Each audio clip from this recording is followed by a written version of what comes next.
এটি হলো সরস্বতী মন্দির, মানা গ্রামের সরস্বতী মন্দির। আর এর পাশ দিয়ে সজোরে বয়ে চলেছে সরস্বতী নদী।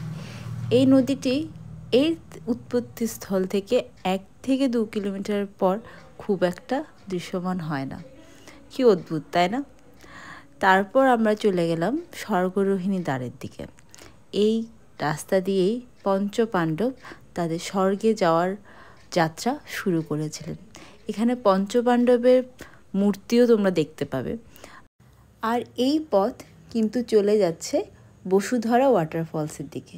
এখান থেকে 7-8 কিলোমিটার একটা ট্রেকিং আছে।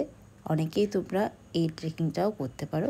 আর এই ওয়াটারফলসটাকে কিন্তু ভীষণই পবিত্র বলে মানা হয়। আর এই ট্রেকিংটা কিন্তু যথেষ্ট কঠিন, যথেষ্ট চড়াই, আর রাস্তাও বেশ কঠিন।